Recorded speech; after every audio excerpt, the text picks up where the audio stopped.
So good morning. I would like to apologize because my paper or my presentation will be more abstract than the presentation before. I'm gonna try to analyze one of term of notion which seems very self-evident or obvious, and it's the term religion. Because our today meeting is about the relationship between religion and politics, and not we, but a majority of people like normal people, politicians, journalists, reflects these two terms and the concept which are connected with them as something what is very, very obvious. Everybody knows what religion means. Everybody knows what politics means. And I try to show that the problem is a bit different, and we have to reflect especially the term or notion religion more carefully. I also sorry because I'm gonna read my paper. The reason is very simple. I'm not able to fit in 20 minutes when I speak freely. So that's only reason why I will read my presentation.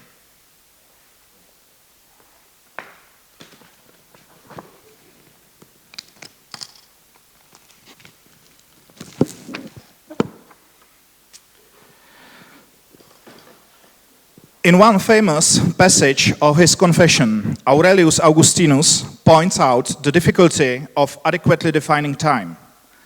I think we can begin this paper by paraphrasing Augustine's statement. What is religion?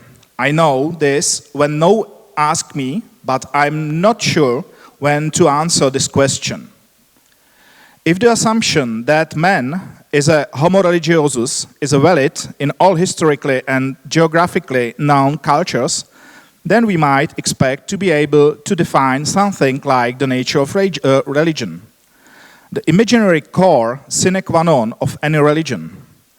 This assumption seems logical, and it is not surprising to encounter it in many studies and books devoted to religion. Example would be the book by the eminent Swedish religious scholar Nathan Söderblom, in his book Natural Theology and the General History of Religion. In it, Söderblom writes, "All that we call religion, despite all the differences and contradictions, form a single quantity which science must treat comprehensively."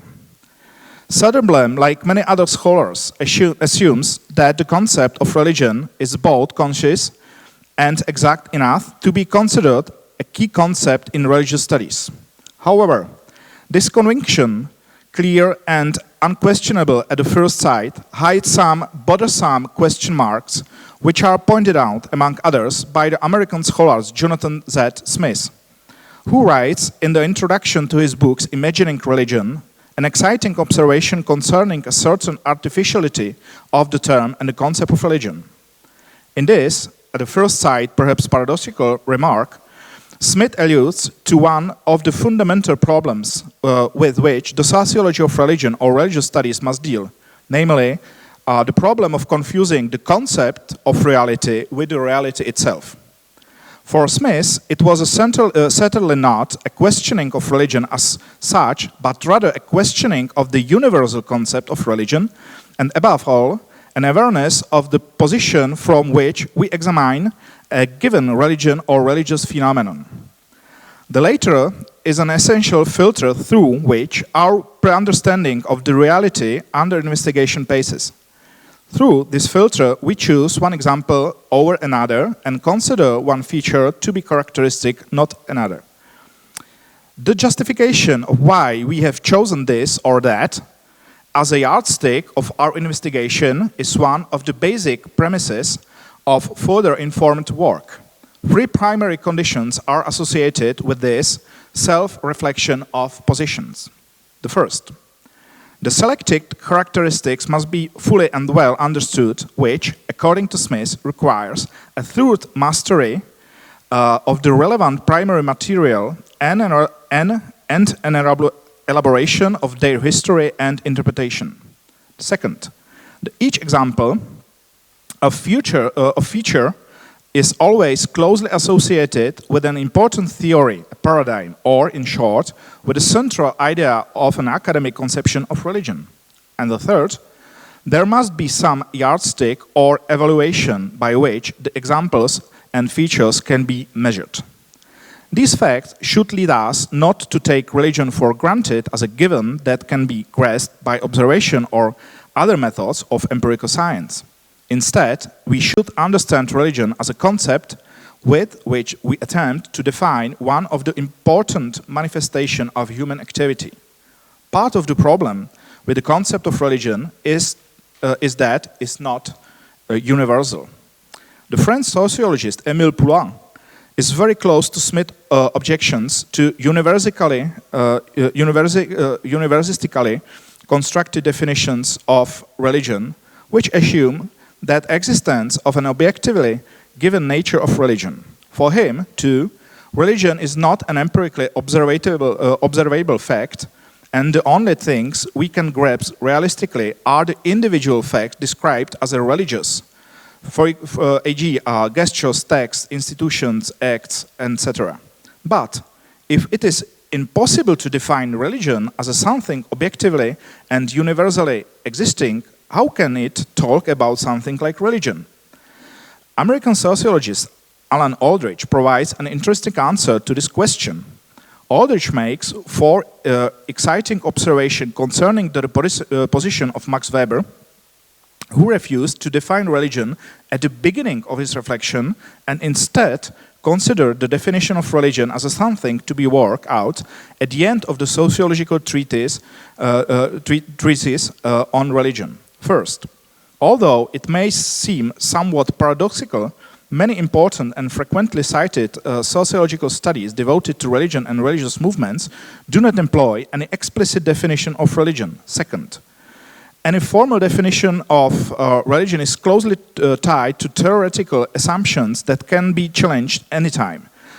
Most of the time, if we cannot agree on the definition of religion, then we try to find a substance or essence that is unquestionable and would allow such a definition. However, even such a substance is defined by a definition, therefore, according to Aldrich, there is not and never will be a universal definition of religion. A third, observation is related to the question of who, why, and with what consequences require a definition of religion. What becomes clear in this context, then, it is that the creation of the definition is a part of the creation of a discursive power and domination. In other words, definition often serve power or even political ends. Finally, Aldrich points out that as a society changes, so does religion. There is no such thing as a timeless and universal religion, which is, after all, the source of many of surprises that many authors have experienced in recent decades, for example, with the rise of so-called new religious movements in the 1960s. In the context of the above observation, Aldrich's remarks led us to the critical conclusion that each definition of religion primarily reflects the particular aims, context, and methodological underpinnings of the theory within which it was developed. The definition does not define religion as such, but as a specific concept that is primarily a methodological tool. This fact, and especially the close connection of the modern meaning of religion to the discursive system of modern Euro-American civilization, began to be systematically pointed out by several scholars at the turn of the last century. Not only do they refuse to define religion using a speculatively defined essence, but they even questioning the very notion of religion as used by today's social and cultural sciences. They see it as an artificial construct that may fit the needs and experiences of a scholar rooted in Western thought, but which will be difficult to defend in other cultures and belief contexts. Do not only many cultures not have a concept equivalent to our concept of religion in their language systems, but also a specific differentiation of religion as a system from other social and cultural systems, such as a politic, law, or art, is assumed in contemporary discourse. In this respect, the modern notion of religion, whether used in everyday language or in abstract form in sociology, religious studies, or cultural anthropology, is a product of Enlightenment worldview. One of these critics, Talal Asad, argues that the concept of religion as a work with it today is mainly a byproduct of a specific historical and political conditions of Western modernity, and as such is available and important for understanding the Western mentality, e.g. as one of its means of self-identification and self-understanding. However, it can hardly be used as a universal entity. Assad's critique of sociological, religious studies and cultural anthropological concept of religion attempts to highlight two significant problems in particular. The first is based on the claim that all existing conceptions of religion are applicable only to specific styles of religiosity, especially Christian Protestantism, which thus becomes, in effect, an implicit model of religion per se. This conviction leads Assad to a second conclusion, perhaps even more radical in its implications. According to him, existing conceptions of religion are not flawed because of the individual errors of their authors, who for one reason or another have based their conception on generalization of religious tradition, but because of the inherent nature of the world project. According to Assad, this is linked to the tradition of European Enlightenment, which must be interpreted against the background of a long struggle against an old regime closely associated with a medieval and thus Catholic conception of the world. Due to the weakening of the church position as a result of the Reformation, Christian churches gradually lost their influence in many aspects of social, political, and economic life. The churches, what they represented, religion, were thus gradually relegated to a reality separate from these areas. In effect, that means that the concept of religion is also a product of discursive process of enlightenment. These assertions are supported by the works of some authors who focused on the detailed analysis of the concept of religion in different periods of European history. One of them, for example, is a German historian, Ernst Feil, who through a detailed linguistic and historical analysis, has convincingly shown that even in the High Middle Ages, Latin terms such as religio, fides, or cultus, which were usually perceived as corresponding to today's notion of religion, had somewhat different meanings. However, neither corresponded to the natural and universalistic concept we associated with the term religion today. For example, the term fides, which might serve as a general term as a first sight, is only ever used in connection with Christianity. In the case of other religion, the strongly evaluative term secta, or sometimes even the word lex, is more likely to be found. In the case of the more commonly known term religio, the term is used almost exclusively to indicate reverence or sometimes its intensity concerning God, or, in the case of references to other religion, to gods. A significant shift in term religion used occurred at the turn of the 15th and 16th century. The Reformation played a key role, as mentioned above, and the new theological narrative associated with it, and the newly emerging term natural religion, natural religion. As a result, the concept of religion came to be used as a universalizing concept encompassing different traditions. This shift is well illustrated, for example, by Edward Breedwood's book Enquiries touching the diversity of languages and religions, 1614, in which Brotherhood already speaks of different kinds in the sense of species of religion, such as, according to him, Christianity, Mohammedanism, it means Islam, Judaism, and idolatry. It is also one of the first examples of using the term religiosity or religion in plural.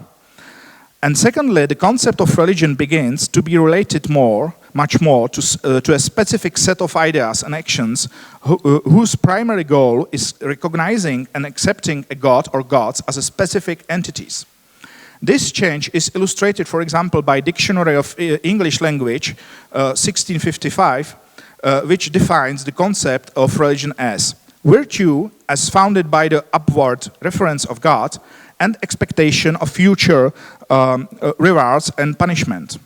Or the first edition of the Encyclopedia Britannica, which defines religion as to know God and to render him a reasonable service are two principal objects of religion.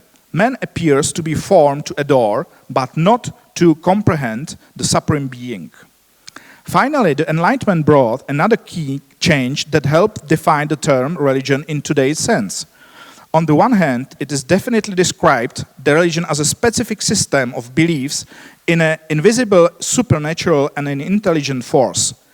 And it is also began to deal primarily with the historical forms and transformation of this system to identify its different variants better and find the causes of the emergence of these similar ideas. In this sense, for example, David Hume, the founder of the philosophy of religion, as a separate philosophical discipline and the spiritual father of religious studies as a scientific discipline, approached the phenomenon of religion. On this basis, the two most common models of religion encountered in contemporary theoretical narratives, essentialist and functionalist anthropological, were established. The essence of the former is well captured by William Christians, who in his book Meaning and the Truth in Religion writes, someone is religious if in his universe there is a something to which, in principle, all other things are subordinate. Being religious means having an interest of this kind. This is essentially a reformulation of the Paul Tillich's famous theological definition of religion. Religion, in the largest and the most basic sense of the word, is the ultimate concern, manifest in the moral sphere as an unconditional seriousness of moral demand. Religious is not a special function of man's spiritual life, but the dimension of depth in all its functions. I think this is where one of the main problems of today's misunderstanding or understanding of religion, which is so typical especially for the so-called modern Western society, is hidden. It is a certain idealization of the religion combined with its de-anthropologization. Thanks to them, religion is understood on the one hand as a something that is embedded in reality and is too distant and difficult to grasp, and at the same time, the reality is, at least for some of us, completely binding.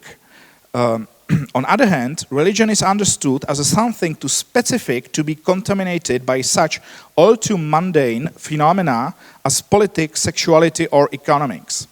This is also why we can often find in contemporary Western society that, at the first sight, paradoxically, different narratives concerning religion intersect and clash at the same time, which for the sake of some simplification, we could label as dismissively secularist and the fundamentalist absolutists. While each of them understand the role of religion in society quite differently, the former would minimize it as much as possible and close in the space of individual preferences and needs. At the same time, the later would, on contrary, blur the boundaries between the public and private and understand religion as an absolute and idealized basis of all things. But both attitudes have this essential thing in common. For them, religion is not part of everyday life in its many forms and ambivalences. As a scholar of religion, I must avoid moral judgments that are not mine to make. I must thus spare my allusions to the contradictions between the claims contained in the Gospels, for example, and the way they are interpreted by some of today's evangelicals or Catholics, ultra-conservatives. However, I confess that I often have a certain intellectual itch not to forgive myself for making remarks toward these groups concerning the original meaning of gospel concepts such as love of neighbor, the kingdom of God, or forgiveness. What I cannot avoid, however, is an analysis of how the various contexts influence the behavior and the actions of the range of actors. In this context, I can state that if we as a scholar of religion ignore the fact that the object of our interest is a discursive concept rather than the objective reality, and that its roots are often at the same those of other actors, even today's fundamentalists, we will not be able to properly understand what role religion plays and will play in today's rapidly changing society. Or, to put it another way, if we do not realize that so-called religious attitudes, ideas, patterns of behavior, or value systems are only and only part of our everyday life, and that they are above all an expression of our humanity, with all its shadow and light sides, its contradictions and ambivalence, then we become a part of various discursive games we try to avoid and which we like to criticize.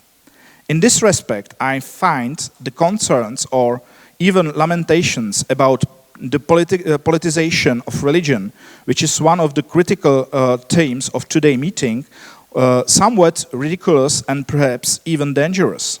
Politics, a concept which is young and as rooted in our Western culture as religion, is a part of our everyday life as the need to eat, sexuality, or what I have come to think as a religion. The problem is not politicization of the religion, but how to understand and treat this concept.